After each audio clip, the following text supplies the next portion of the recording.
Hello and welcome back, Guardians. Another video.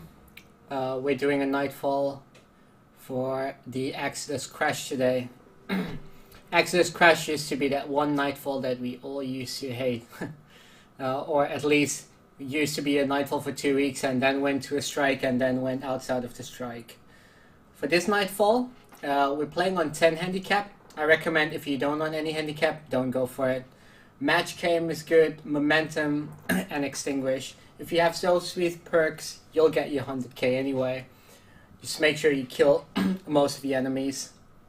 I'm gonna play as the new Titan Striker, the new subclass. This is actually a perfect strike for the a perfect super for this strike. Pretty much most of the enemies, they do have an arc shield, so yeah. In combination with this insurmountable skill for helmet, you're gonna do really amazing, because the amount of times you're gonna it's like a shoulder charge out of the air. You're gonna use that and get a kill. If you keep getting your kills, you will guarantee getting your super really quick. It's actually a perk in the trees, one of those trees. So yeah, if you haven't tried it out yet, definitely try it out. In combination with the helmet. If you don't use the helmet, then yeah, it might take you a while to actually get your super, because you have to wait for your shoulder charge then to come up again. For this part, what we've done is, in the beginning, I'm the one capping most of the lights. If I can't go for one because an enemy is close to that place, I'm just letting the guys know and they will grab it for me. While they're doing that, they are killing the enemies that are behind me. So we still get points, because you don't want to go through this thing without killing anything, because eventually all the fallen on the pikes, especially those, they will follow you. As you can see, momentum's working pretty well now. I can imagine how momentum could be in your disadvantage in the end, but it doesn't have to be like that. It really doesn't have to be like that. It might, I mean, you might think that, yeah, you know, you're standing still in one place, but you know, the thing about momentum is, and take this one from me, it's actually in the word. You have to keep moving, just keep moving. There's also never a reason to just stand still in one spot, especially when you know that the boss that you're fighting against is a guy that never stands still in one spot. If it would be, it would make sense to me in a way, where people would tell me that, you know, if I stand still, I can do more DPS. But this is a guy that keeps moving around. He doesn't stop. And most of the ads, yeah, like the fight, you can actually make the fight in a way that you can keep moving. So, by all means, you can switch momentum for something else, but the way we done it with momentum is because we found it fairly easy with momentum. Also, I can proc my health really quick because I'm using the strike, the shoulder charge a lot. So the second that I actually need health, and I also get health from the insurmountable skill for it. Not to stop with that, because it's a lot of fun. This. Bear in mind that try to have at least one or two guys with a secondary that is arc. So, you know, you can break shields down quicker. For heavy, pretty much the whole team that, like all of us, we use sleepers. Sleepers are actually really good. So, yeah, why not? Another thing about the strike, this boss actually used to despawn, and then it takes ages before the guy shows up again, and it used to be so annoying. And it changed in a good way. Like, I'm definitely gonna say that I love this boss, this strike right now. It's actually really good now. The boss keeps spawning frequently. You keep seeing him. The guy doesn't hide for a couple of minutes before he shows up, which means he doesn't waste your actual time on a Nightfall. So it's a good thing. Also, you might even find out this week that in between all the Nightfalls, in my opinion, doing an easy one is actually this one to get your 100k score. Kargan might actually be a hard one, and I think Sabatung is, it doesn't have to be hard, it really depends on. if you get your score to the by the end, if you want to one face the boss or not. So, but in my opinion, actually playing a new strike, choosing in between this one and the one with the boss car gun, I would say definitely this is the easiest one. So coming to this plate, 2 doors, 1 left, 1 right. Enemies always keep spawning out of those. So don't just like, what you want to do in this part is just have one teammate watching left, the other watching right, you know, and try and spawn kill your ads as much as you can. Tether is always going to be one of the supers probably in my Nightfalls, unless I'm doing something else, unless my goal is something else in the Nightfall. Another important thing for this Nightfall is someone needs to stay on this plate where you pop your ghost in order to keep the progression going on and on. If no one's in there, the thing will stop. It will probably keep spawning in ads, but you're losing time. You don't want to lose time on this one, even though you do get a lot of time, because we finished this Nightfall in 13 minutes, 13 and a half to be right. So it's actually not a bad Nightfall.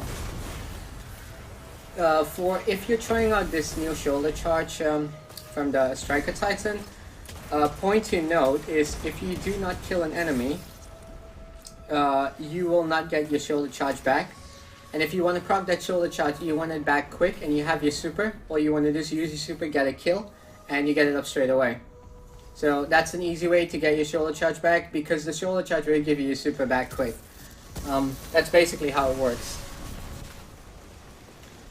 So you get a couple of yellow bars in this one. Sleepers should pretty much one-shot them. Depending on your light level, I think up to a 535 you will guaranteed one-shot the yellow bars. But that really depends on your light level. So like I said in the beginning, if your light level is lower than, you know, the 545 or 550, and you feel like you still want to be tanky in this Nightfall, you still want to do it on a good level, the 540 level that it's required for, then by all means don't even put the card on anything, but guaranteed use momentum, use the perks that we basically just put in the beginning there. On this part, it's from left to right. You have to capture some lights. Doesn't have to be exactly like ours, because sometimes you get like 4 or 5 on the left side, and then probably like only 3 on the right side. So yeah, bear that one in mind. But the lights are always left side, a couple of them, right side, a couple of them. After that, all you want to do is head up to the end. You have to kill a tank in order to move on. You don't even have to kill the 2. Like they could spawn in some more enemies, but you don't have to kill anything else except for the tank. The tank's the main guy that needs to be brought down. I'll also highly suggest that on this part, try and save your supers. No need for those supers outside the, well, I call it outside the Nightfall, because you don't really get points for doing stuff here.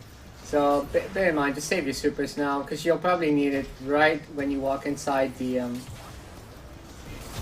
building here. Like to your right. Because you do get a bunch of ads in the beginning. While one of them is also a captain, so it could actually help you out if you have the tether here, which also gives everyone back the super before you actually start this. There's one thing I didn't mention in my last Nightfall, and that's the appearance of a new enemy in every single Nightfall you do. The wanted enemy. This is actually, it's not required for you to kill him, but yeah, he does give you he does give you points. So killing him, it's basically up to you. If you want to kill him or not, that's really up to you. We did, because it doesn't cost us that much on sleepers. Just a couple of shots and the guy's down. Another thing about your heavy, because I keep saying that this, you know, sleeper's really good, but really much, I think, depending on how your gear setup is. If your gear setup is to get more rockets, to get rockets, if you pick up a rocket, you get more. So it really depends on your gear, and whatever you're gonna do, just try and let your gear match your gameplay and what type of guns you love to use.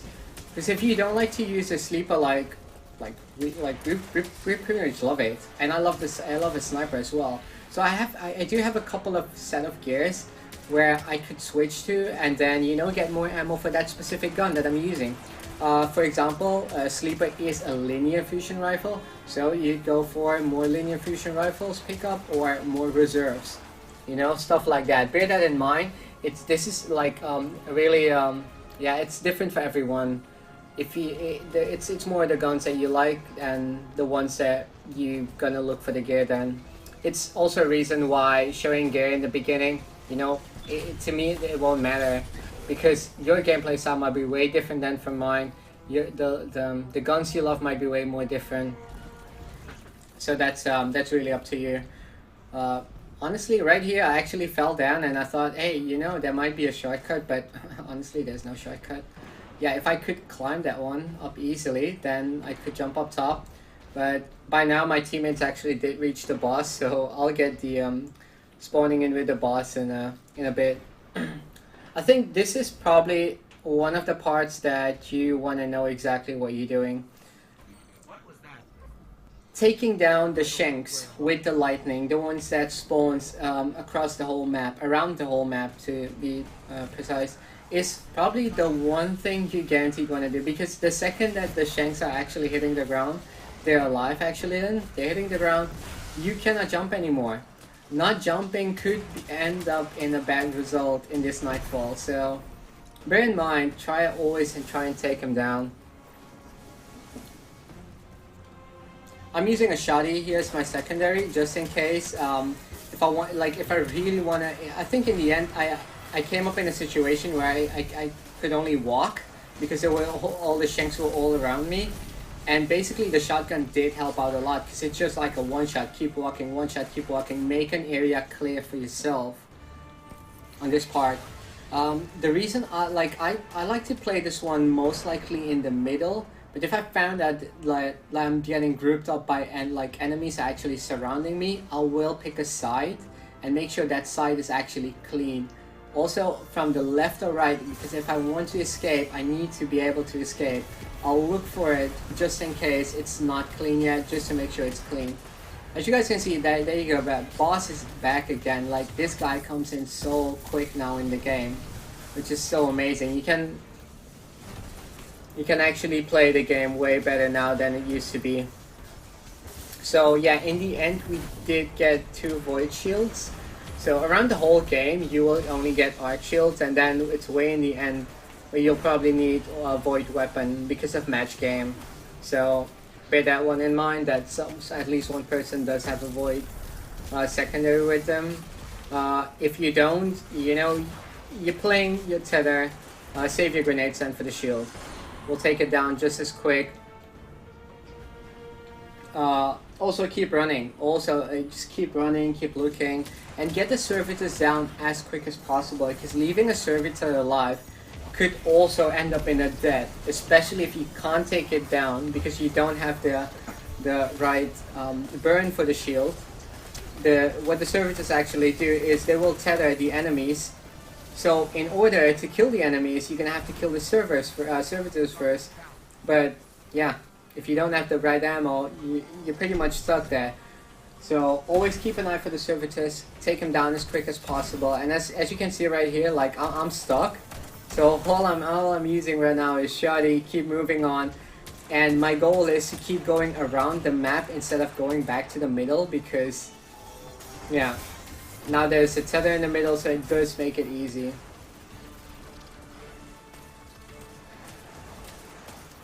Pretty much for this boss fight, even having, yeah, like I said, the shotties are good.